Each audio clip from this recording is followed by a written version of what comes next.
De volta ao Redação Novo Tempo, pela sua rádio e TV. Muito obrigado pela sua audiência, pela sua companhia. Vamos mandar uns abraços aqui para quem sempre acompanha a nossa programação, para quem sempre faz o seu comentário, curte as nossas páginas, interage com a gente nas redes sociais. Um abraço para a Patrícia Neri, para a Neide Lima, a Ana Silva, o Wesley Gonçalves, Lina Oliveira, o Valmir Xavier, o Daniel Miranda, a Luzinete Souza e Luiz Eduardo Martins. Um abraço para vocês, muito obrigado pela audiência de sempre. Vamos lá, nosso assunto agora. O mês de agosto registrou um aumento de 3,16% na dívida pública federal, que inclui tanto os endividamentos internos quanto externos.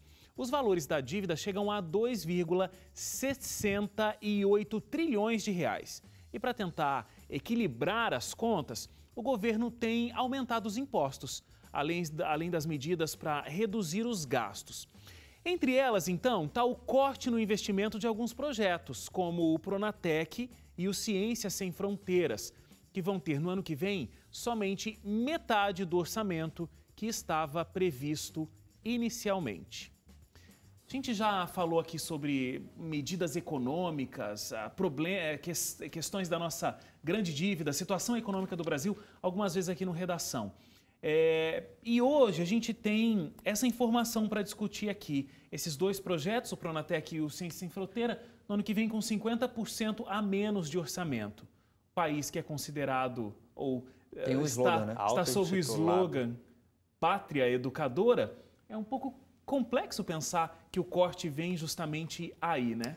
No começo quando chegou esse tema para a gente poder discutir aqui no programa, eu lembrei de umas coisas que às vezes são falados no Jornal do Novo Tempo. Eu acompanho o Jornal do Novo Tempo, viu, Hélio? Eu também, viu, Hélio? Acompanho o Jornal do Novo Tempo. Você acompanha a Conexão? Não. Acompanho também. Nesse dia que você deu a notícia, eu não estava ouvindo. Eu vou pegar no pé dele o programa inteiro agora, Hélio, né? é claro que acompanha o jornal, mas também não ia ficar aqui falando. Meia hora depois não é. Vocês acompanham a Identidade Geral? Só para eu saber. Todo domingo à noite. Todo domingo à noite. Pela internet. Voltando para o foco aqui, daqui a pouco a produção do programa vai brigar com a gente. Mas o que eu queria dizer é o seguinte, no jornal, em vários momentos, o Silvio Bianchi, que é um economista que participa sempre, ele sempre coloca uma coisa interessante, né? É normal você ter dívidas. O problema é você ser inadimplente com as suas dívidas. Então, se você, sei lá, comprou uma coisa em 10 vezes numa loja e ainda está pagando, você está endividado. Não quer dizer que você não vai pagar a sua dívida, mas você está endividado. É a mesma coisa com o Brasil e vários países do mundo têm dívidas para pagar. O problema que aconteceu na última virada aí, é que a gente teve dívida e não estava com dinheiro para pagar. E agora a gente está tendo que ter alguma maneira de pagar. Por isso que está cheio dessas medidas fiscais aí, de corte e tudo mais.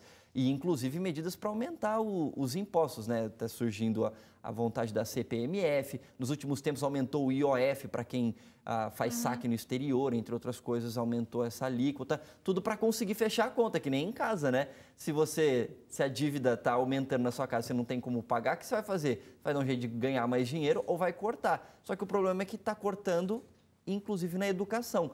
E dentro do slogan Pátria Educadora, meio que pega mal, né? Você cortar de projetos tão importantes como Ciência Sem Fronteiras ou mesmo o Pronatec, entre outros projetos da área de educação. Agora, a grande questão realmente aumentar os impostos é a melhor solução? Eu diria que é 50%, né, da solução, porque... Você só tem duas, o Golete acabou de falar, para o governo ou em casa, se você tem dívida e precisa pagar e não tem dinheiro, só tem duas opções. A gente paga. Ou você gasta menos, ou você ganha mais. Ou faz as duas coisas juntas. Ou faz as duas coisas. O governo está fazendo isso. Está tentando ganhar mais, o governo não trabalha. Então, o salário do governo são os impostos. E para reduzir custos tem que cortar de alguma coisa. E, infelizmente, o governo está cortando nessas áreas que são vitais, como a área da educação. Embora também já tenha sinalizado, né? Por exemplo, o corte nos ministérios, que dizem alguns especialistas da área de economia que é mais simbólico, é mais para dizer, olha, também estou acompanhando vocês aí no sofrimento do que, de fato, trazer uma economia, mas é o caminho. Nesse momento, é consenso entre economistas, entre analistas de política, que não tem o que fazer. Os erros foram cometidos no passado, agora vai ter que pagar. E quem paga, claro, são os brasileiros. Só que vamos falar um pouquinho só sobre esses erros cometidos no passado. Acho que é importante a gente conversar um pouco sobre isso, contextualizar para o nosso ouvinte, para o nosso telespectador. Como é que a gente chegou nessa situação? Como é que o Brasil foi se endividando, como o Leite colocou? Como é que a gente chegou nesse ponto onde os cortes são tão expressivos, são tão fortes e a gente tem sentido as consequências? Eu acho que se a gente faz uma comparação com a pessoa de casa, acho que dá para a gente ter uma noção melhor. Se você na tua casa, você começa a gastar demais sem ter a noção do quanto está entrando e não faz o seu balanço orçamentário de maneira correta, uma hora você vai ser pego de surpresa. Nesse caso, se você for olhar nos últimos anos, foi gasto muito com alguns projetos na área social, entre outras coisas, sem levar em consideração alguns fatores econômicos de entrada de receita. E hoje a gente está tendo o que a gente está tendo. Não tem outra saída para resolver a situação. O problema é que está tendo que apertar tudo de uma vez agora, ao invés de ter sido apertado aos pouquinhos nos últimos anos, ou se você fosse gasto mais tranquilamente nos anos anteriores. Eu acho que assustou também, porque assim, quando mexe na educação e na saúde, é como se mexesse praticamente na nossa respiração. Na essência, né? Na essência. Eu sei que de vários estudantes estão tendo dificuldade com o... Como é o nome mesmo, gente? FIES, né? FIES. Para renovar a bolsa. Imagina, a pessoa está lá na metade do curso, não vê a hora de terminar para justamente ter um emprego, de repente até ajudar a família no orçamento. E é uma dívida também para o estudante, ele vai ter que pagar esse financiamento. E daí ele vai ter que realmente interromper os estudos. E tem muita gente que não tem de onde tirar. Se não for o FIES, não vai conseguir concluir os estudos. Então foi uma sensação assim, vou te dar aqui um pouquinho do gostinho do mel e depois tira. Então, eu acho que é aí que essa frustração do brasileiro, porque foi dado, a gente está falando de maneira geral, né, da maioria, foi dado o gostinho de você realmente poder estudar, o gostinho de você ter uma melhor condição de vida e, de repente, está tirando isso de maneira abrupta, como você disse. Isso não só na área de educação, né? A gente foi vendo o crescimento econômico da classe C, o poder de compra da classe C viajando, a classe C comprando, tendo a sua vida muito diferente de anos anteriores. E agora, o que acontece? A classe C está tendo que fazer uma recessão, né? Segurar um pouco as contas. Só que no outro momento é muito parecido com a nossa casa mesmo. Você está acostumado a ganhar um salário, você está acostumado a ter um padrão de vida. Exatamente. Para você diminuir esse padrão de vida, se tem alguma necessidade, algum corte orçamentário, algum gasto maior, você tem dificuldade, você cai no endividamento. E é isso que está acontecendo com grande parte da população, né? Ela está tendo que se adequar a essa nova realidade e algumas pessoas estão acabando. Gente, e por falar em classe C, que eu faço parte... Será que faz mesmo? Tem que fazer essa conta direito, hein? Eu faço, sim. Eu senti de maneira bem direta. Não é que eu não tenha sentido até agora, mas eu fui abastecer o carro para vir para Novo Tempo. Hoje? Exatamente. E eu fiquei muito chateada. Muito mesmo. Uma diferença, assim, de 40 e poucos centavos de onde eu geralmente estava acostumada a abastecer. Tinha que ter abastecido o carro na quarta-feira à noite. Isso. Porque subiu. E o cara do posto disse pra mim, daria ter dado certo. Eu falei, você tem certeza que tá esse preço? Peraí, semana passada eu abasteci aqui por outro preço. Ele falou assim, moça, subiu 2 vezes só ontem. Gente, eu fiquei muito chateada, porque eu falei, como é que eu vou... Uma vez por conta do posto. Eu vou ter que... Uma vez por conta do posto, porque era para ter subido uma só, né? Bom, enfim, foi ele que disse. E eu pensei, bom, e agora, qual será a alternativa? Andar de bicicleta? Porque eu não tenho outro meio, não tenho uma moto para ficar mais econômico que outro, não tem como vir de moto para cá, né?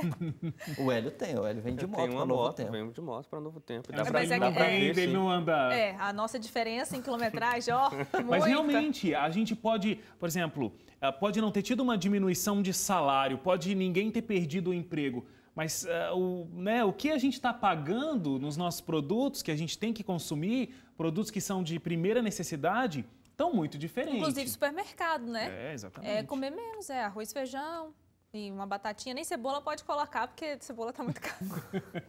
Sem tempero, só com alho. Agora, vocês acham que essas medidas todas que estão acontecendo, a gente está acompanhando, muita análise em cima dos planos que o governo está colocando para suprimir essa dívida, realmente a gente vai conseguir equilibrar as coisas, diminuir a dívida ou talvez a gente consiga um endividamento maior ainda?